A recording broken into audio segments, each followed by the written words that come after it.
You're listening to Conversations on Careers and Professional Life. I'm your host, Gregory Heller, from the MBA Career Management Office at the Foster School of Business at the University of Washington. This season, I'll be joined by co-host Jonathan Azoff, the co-founder and general partner of Snowcap, a venture capital firm investing in deep tech climate solutions in our global supply chains, for a series we're calling Conversations on Careers in Climate Tech.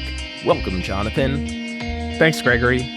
Over the course of this season, we'll talk to entrepreneurs across climate tech and sustainability about their careers and the career opportunities for job seekers looking to impact one of the greatest challenges facing humanity. We'll break each conversation into 2 episodes, the first focusing on our guest's business, how it came to be, who their customers are, and what kind of impact they hope to have. And the second will focus on the advice our guest has for job seekers looking to make a pivot into this space. This season is made possible with funding from Snowcap. You can learn more about their fund and portfolio of investments at snocap.vc. In part 2 of our conversation with Josh Mastromatto, the founder of Rego, we dive into his experience as an athlete and how it has shaped his approach to building a startup, like focusing on what you can control and surrounding yourself with people who can help you improve, both concepts that echo Stoic wisdom. As a first-time founder, Josh also opens up about the challenges he faced when navigating the fundraising process and the importance of continuously acquiring knowledge to overcome those obstacles. For job seekers and career changers looking to break into the sustainability space, Josh emphasizes the value of curiosity, drive, and alignment with the company's mission over a specific background in the field. We hope you enjoy this conversation on careers in climate tech with Josh Mastromatto.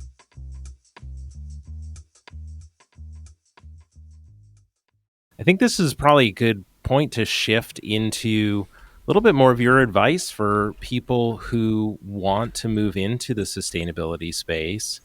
And I'd love to hear from you. Like, I know that you are an athlete. You are a competing athlete, not just as a hobby. And we also talked about your maybe short stint in broadcast around sports broadcasting.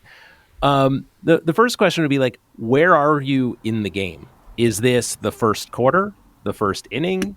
And then how has your experience as an athlete shaped your attitude towards building a startup? That's a good question. So yeah, I really look at Rego being, or I should say coming out of preseason right now and getting ready to play regular season. That's what's, most exciting for me about Rego right now is like, we've really found a unique way to, solve this problem for, a multi-sided marketplace platform, whatever terminology there. And we're now just looking at really green grass in front of us to just go run and execute. So yeah, I look at that as like we took our lumps in preseason and now we're getting ready to go into the first game and go from there.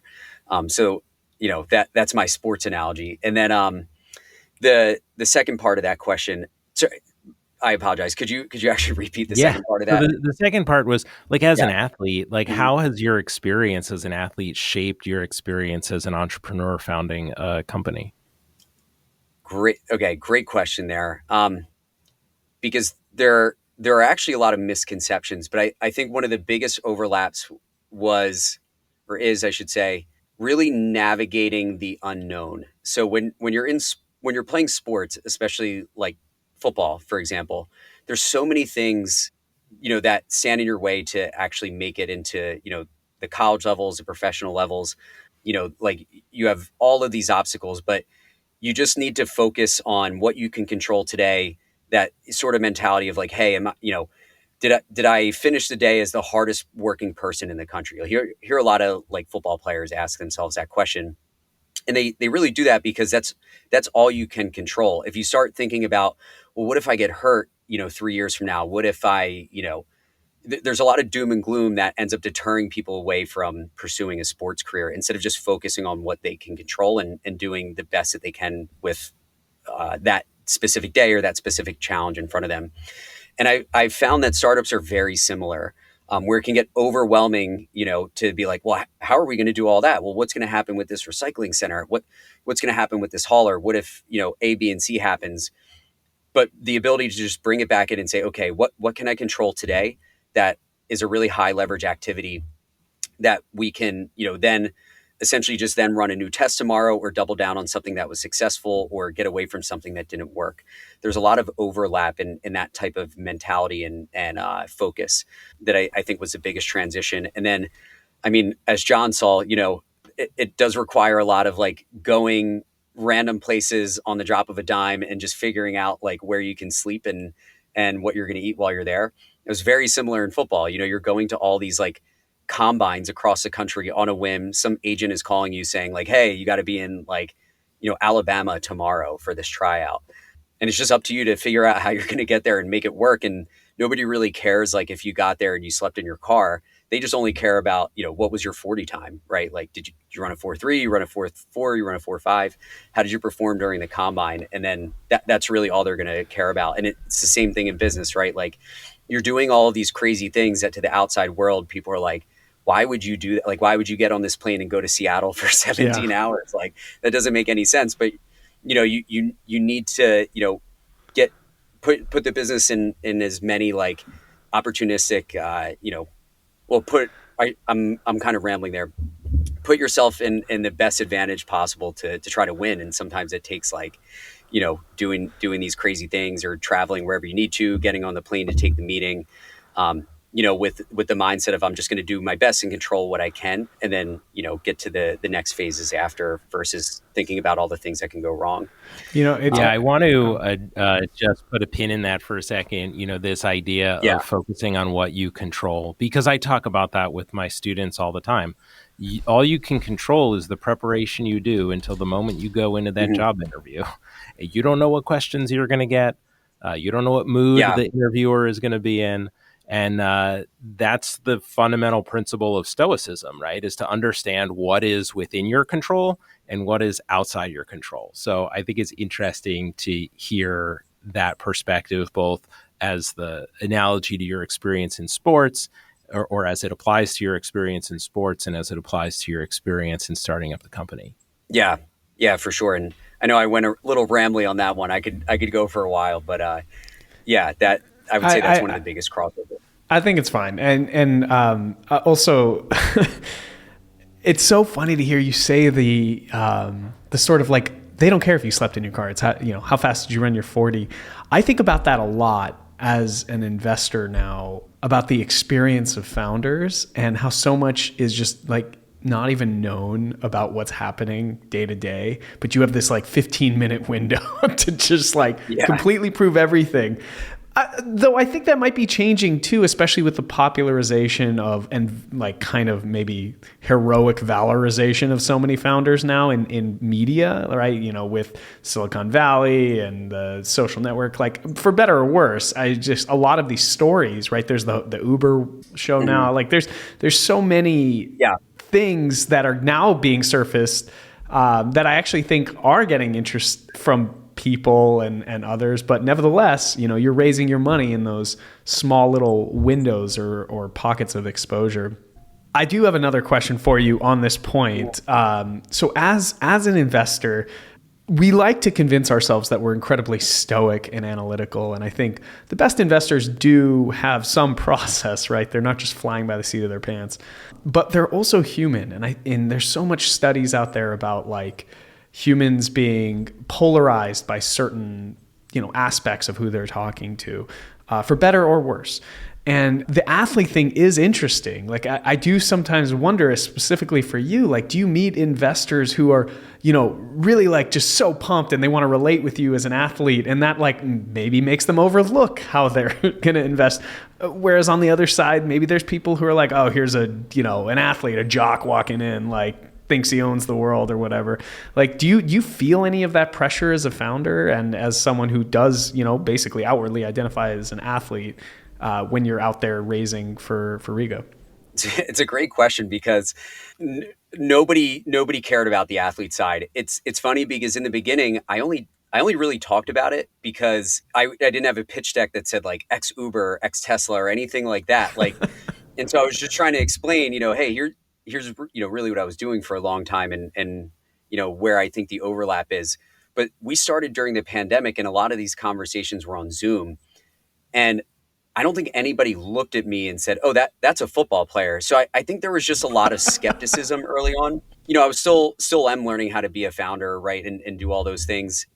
Yeah, nobody cared in the beginning, so I didn't talk about it for a really long time, and it started coming back, as I would get to know people a little bit better, where then I could talk about it a little bit more freely, and then it became like, hey, you should talk about this more. I didn't know that about you, and then a lot of people, you were one of them actually during Generator that helped me weave it into a story in the way where it didn't take up like too much of the focus on the conversation, but was enough to essentially say like, hey, here's why I wasn't at some glorified startup that you had heard of, or why I didn't go to this like very specific school that you like to invest from, but here's where the overlap is.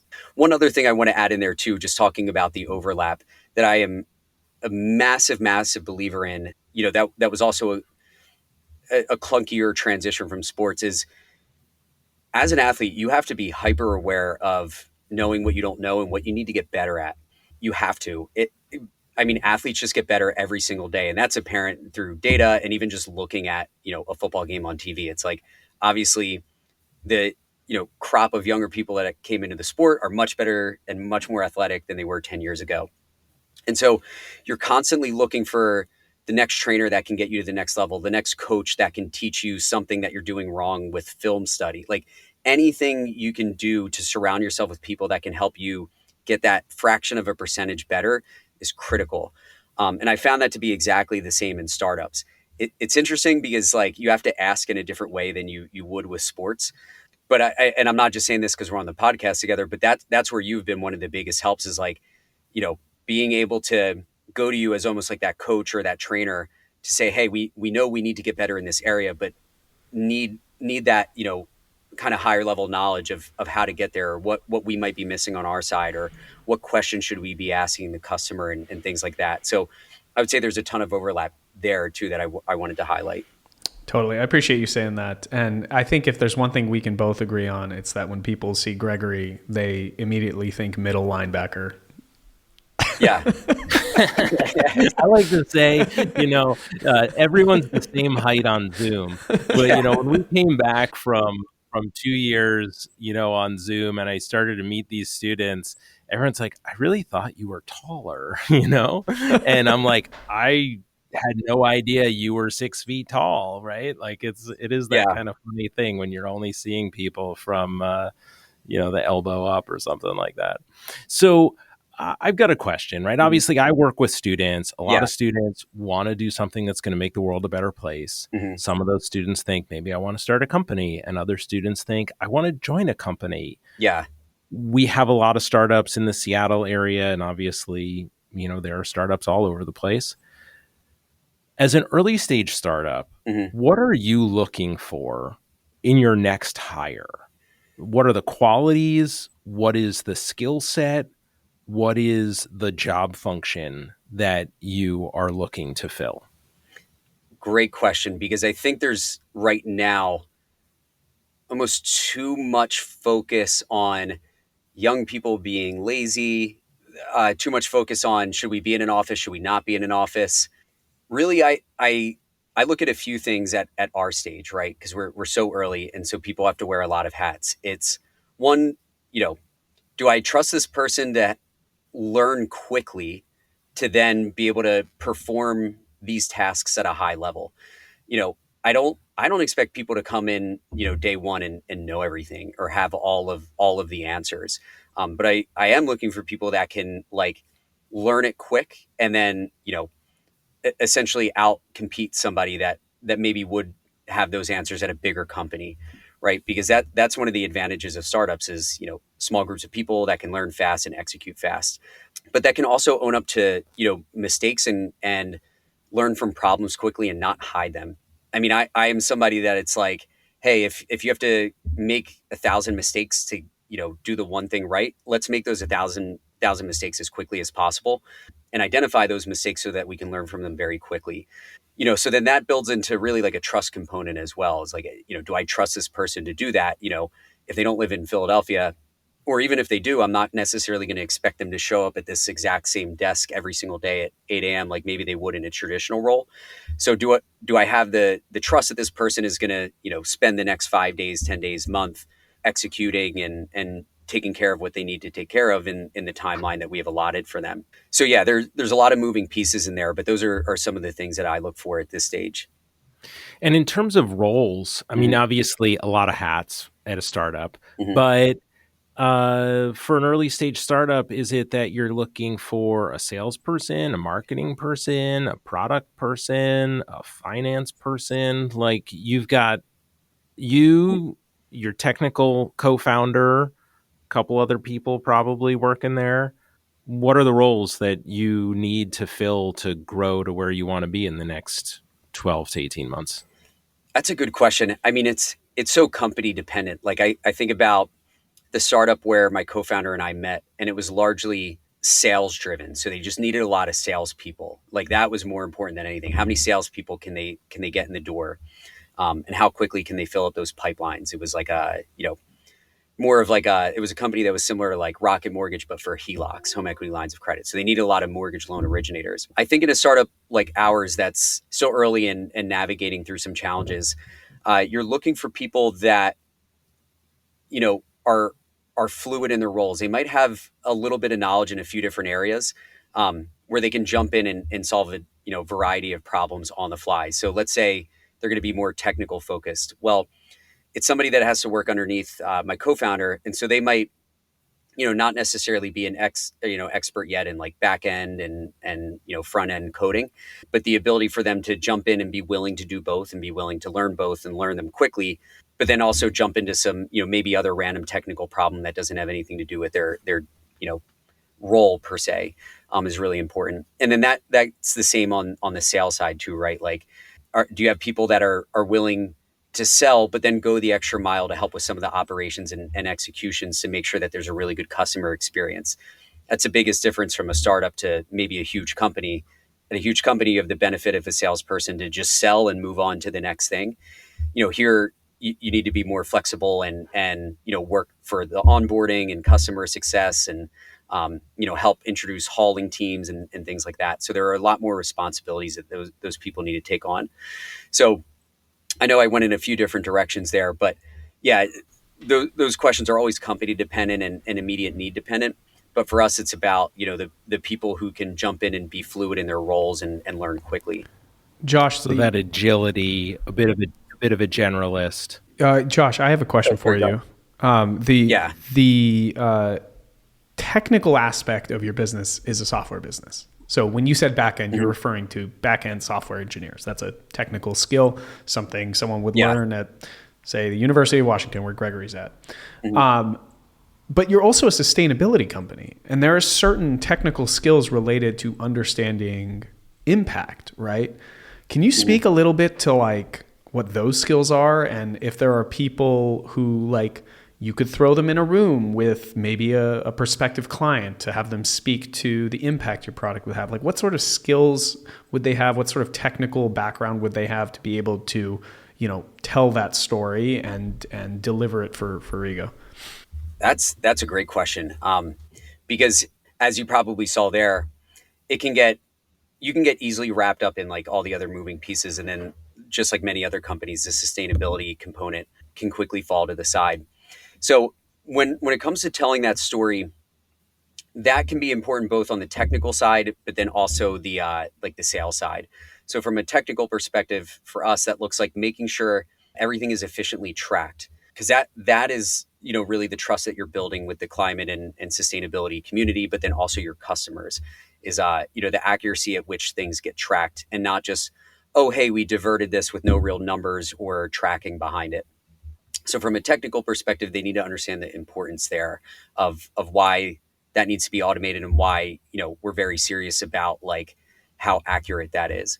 And then on the sales side, that looks a little bit more of like, hey, here's how this helps your business do better with your sustainability goals. So for a commercial space, that could be centered around lead credits and how waste diversion specifically, well, I should say specific aspects, excuse me, of waste diversion and how that fits into lead credits. What would get happen or what would happen if you get audited, and how like our tracking can help combat against that, but also help you prepare for it. So it's largely like dependent on having that knowledge of where our tracking and sustainability metrics will fit into our customers' needs. Awesome. Yeah, the lead credits I think is like a perfect concrete example of like something the customers are asking for that could be, useful skill to have. Are there any other anecdotes of like technical aspects, whether it's regional or national, where you're talking to either current or future customers and they're saying, having X integration or having this feature will replace a whole business unit for us or create new opportunities for us that make maybe Rego more viable as a potential integration? Yeah, great question.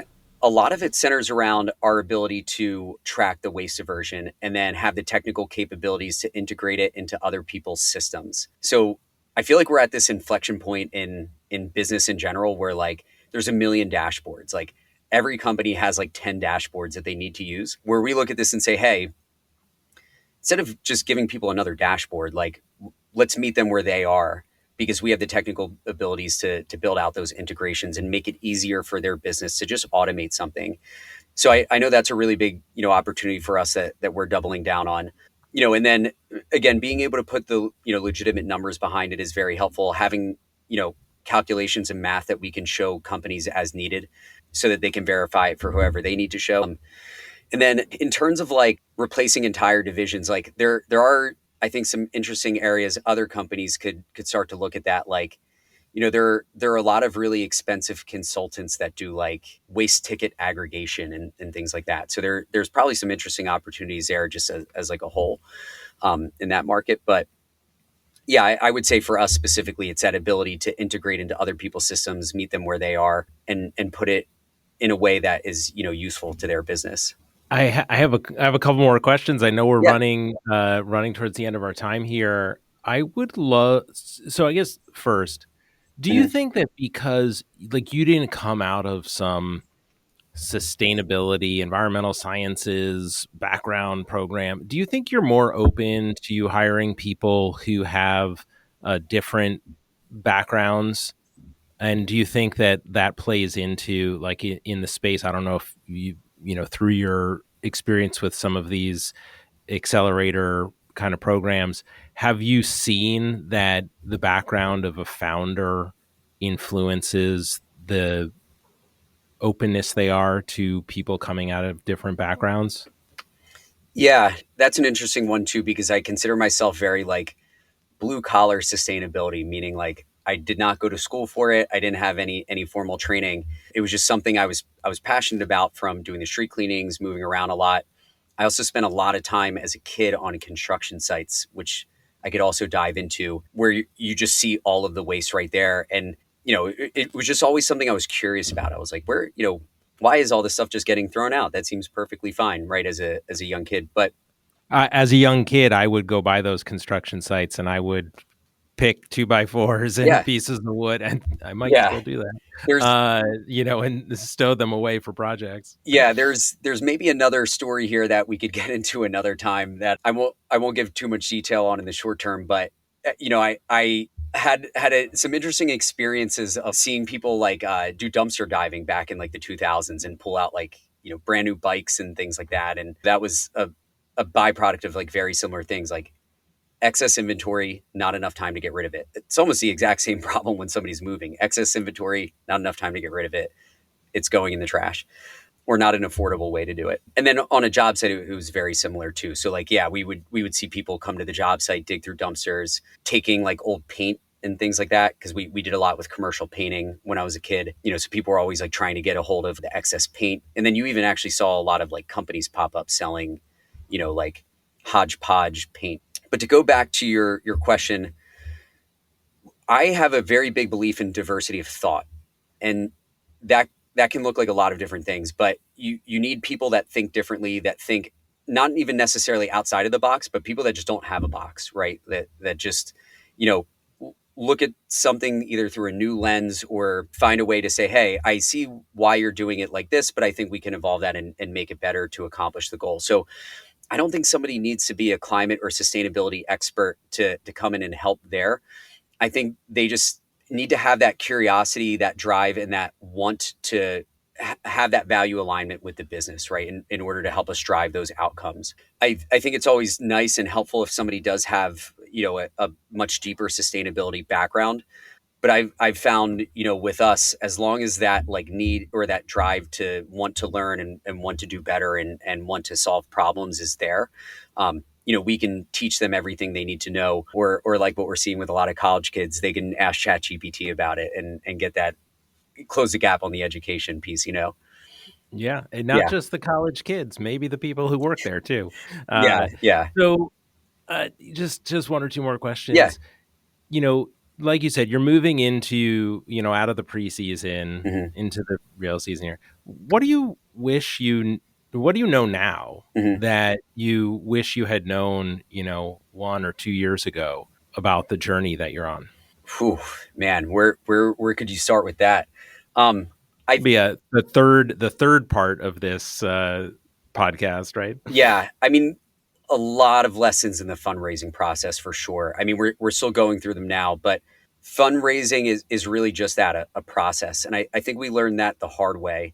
And John really helped us navigate it this year, especially in a really rocky year. This was a very rough year, I think, for anybody to fundraise, not just startups. I think even investors, were running into their own troubles trying to raise from LPs and GPs and things like that. So the fundraising process was really the biggest learning curve for me personally, that I wish I would have had more insight into. But just like anything, you really can't get that type of insight without just going through it head first.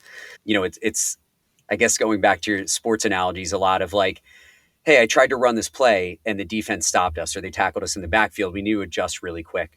So yeah, I'd love to be able to go back in time and implant myself with that knowledge. But at the same time, the only way, to do it is go through it.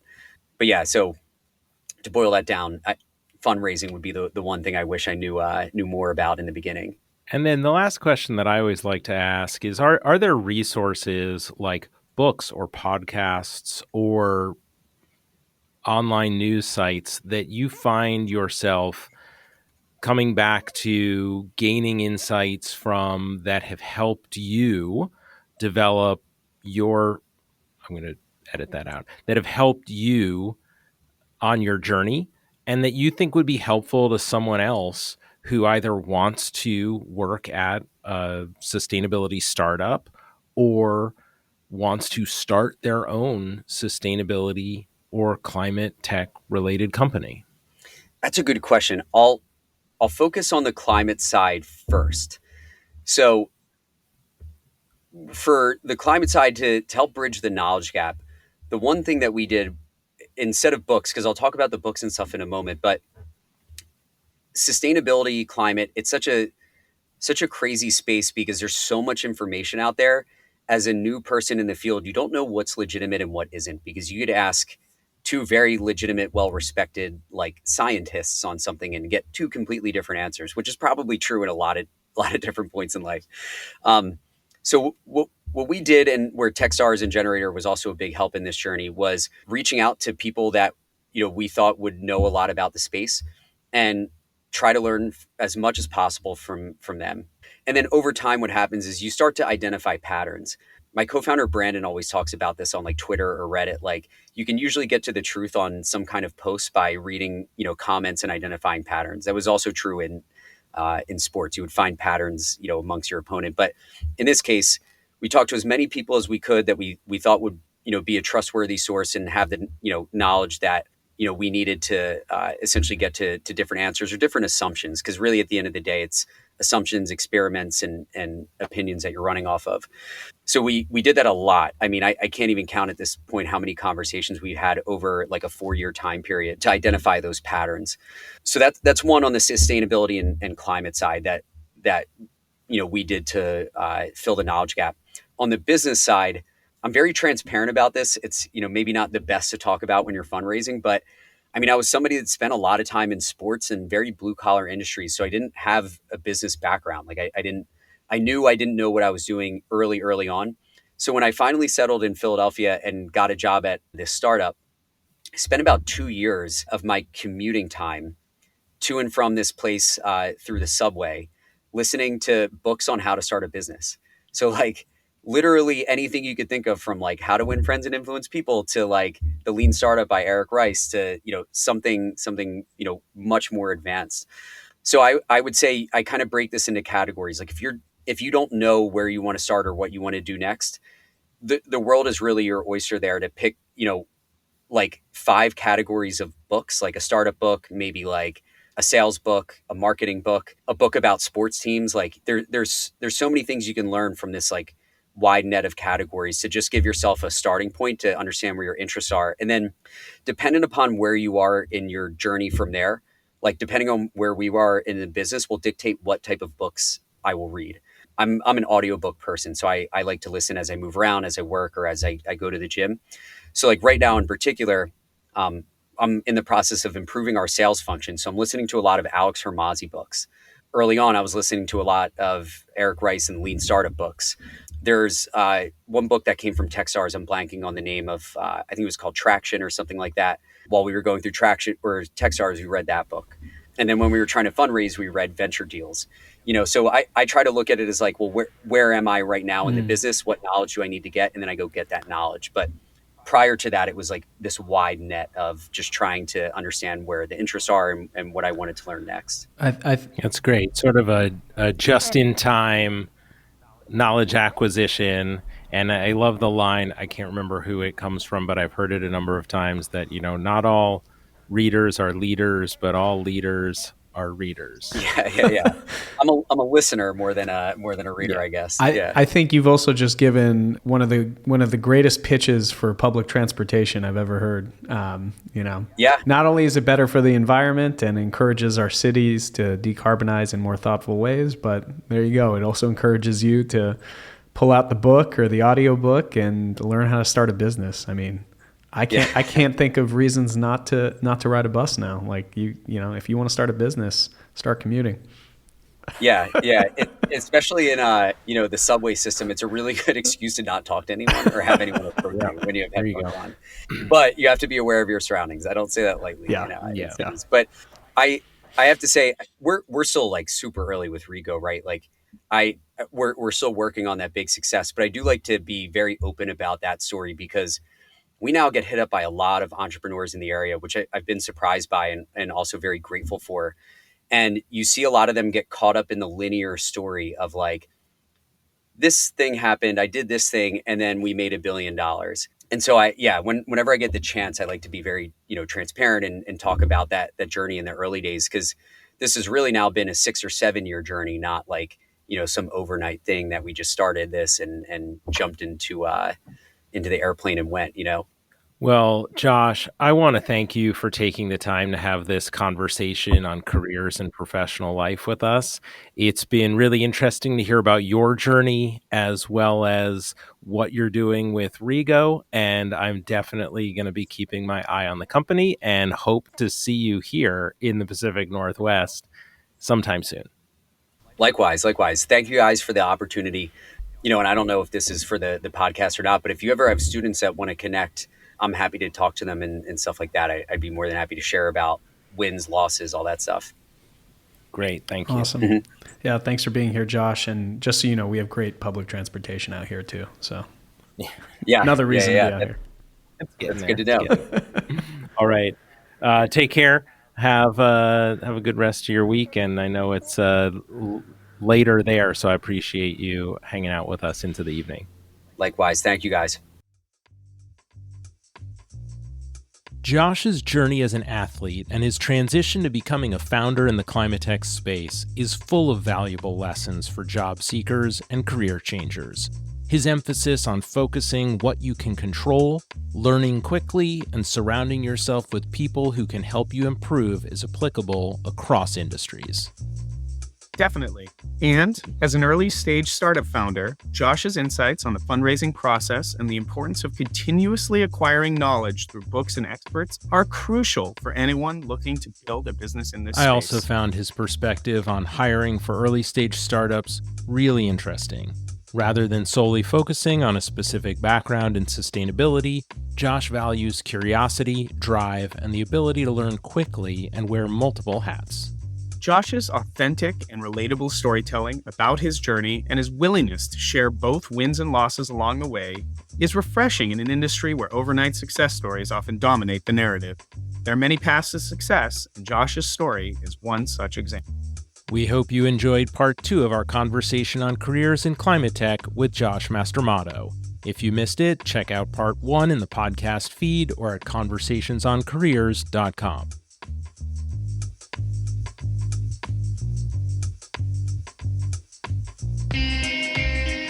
Thank you for listening to Conversations on Careers and Professional Life.